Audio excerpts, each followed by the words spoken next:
بسم اللہ الرحمن الرحیم۔ خدا سب کا ایک ہے۔ پیرس میں ایک ابراہیم نامی آدمی اپنی بیوی بچوں کے ساتھ ایک جھونپڑی میں رہتا تھا۔ وہ ایک معمولی اوقات کا عیالدار تھا، مگر تھا بہت ایماندار اور سخی، اور اس کا گھر شہر سے 10 میل دور تھا۔ اس کی جھونپڑی کے پاس سے ایک پتلی سی سڑک جاتی تھی۔ ایک گاؤں سے دوسرے گاؤں کو مسافر اسی سڑک سے آتے جاتے تھے۔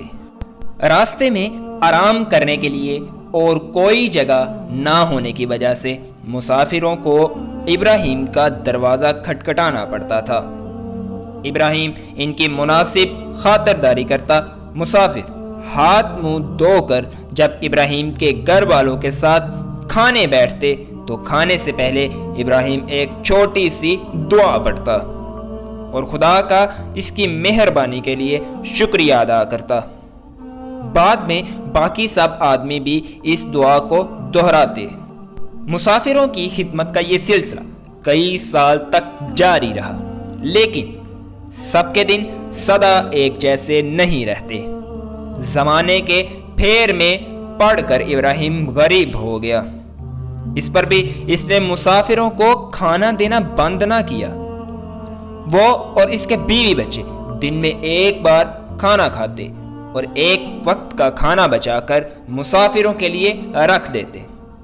اس سخاوت سے ابراہیم کو بہت اطمینان ہوتا، لیکن ساتھ ساتھ ہی سے غرور ہو گیا اور وہ یہ سمجھنے لگا کہ میں بہت بڑا ایماندار ہوں اور میرا ایمان سب سے اونچا ہے۔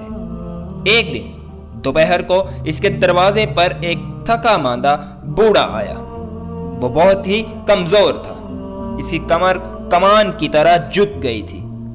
کمزوری کے باعث اس کے قدم بھی سیدھے نہیں پڑ رہے تھے۔ اس نے ابراہیم کا دروازہ کھٹکھٹایا۔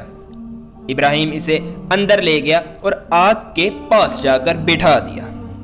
کچھ دیر آرام کر کے بوڑھا بولا، بیٹا میں بہت دور سے آ رہا ہوں، مجھے بہت بھوک لگ رہی ہے۔ ابراہیم نے جلدی سے کھانا تیار کروایا اور جب کھانے کا وقت ہوا تو اپنے قاعدے کے مطابق ابراہیم نے دعا کی۔ اس دعا کو اس کے بیوی بچوں نے اس کے پیچھے کھڑے ہو کر دہرایا۔ ابراہیم نے دیکھا وہ بوڑھا چپ چاپ بیٹھا ہے۔ اس پر اس نے بوڑھے سے پوچھا، کیا تم ہمارے مذہب پر یقین نہیں رکھتے؟ تم نے ہمارے ساتھ دعا کیوں نہیں کی؟ بوڑھا بولا، ہم لوگ آگ کی پوجا کرتے ہیں۔ اتنا سن کر ابراہیم غصے سے لال پیلا ہو گیا اور اس نے کہا، اگر تم ہمارے خدا پہ یقین نہیں رکھتے اور ہمارے ساتھ دعا بھی نہیں کرتے تو اسی وقت ہمارے گھر سے باہر نکل جاؤ۔ ابراہیم نے اسے کھانا دیے بغیر ہی گھر سے باہر نکال دیا اور دروازہ بند کر لیا، مگر دروازہ بند کرتے ہی کمرے میں اچانک روشنی پھیل گئی اور ایک فرشتے نے ظاہر ہو کر کہا، ابراہیم یہ تم نے کیا کیا؟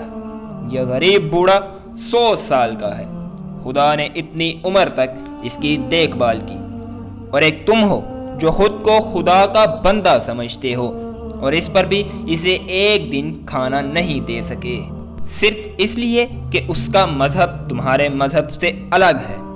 دنیا میں مذہب چاہے بے شمار ہوں، لیکن خدا سب کا سچا خالق ہے اور سب کا وہی ایک مالک ہے۔ یہ کہہ کر فرشتہ آنکھوں سے اوجھل ہو گیا۔ ابراہیم کو اپنی غلطی معلوم ہوئی اور وہ بھاگا بھاگا اس بوڑھے کے پاس پہنچا اور اس بوڑھے بزرگ سے معافی مانگی۔ بوڑھے نے اسے معاف کرتے ہوئے کہا، بیٹا اب تو تم سمجھ گئے ہو کہ خدا سب کا ایک ہے۔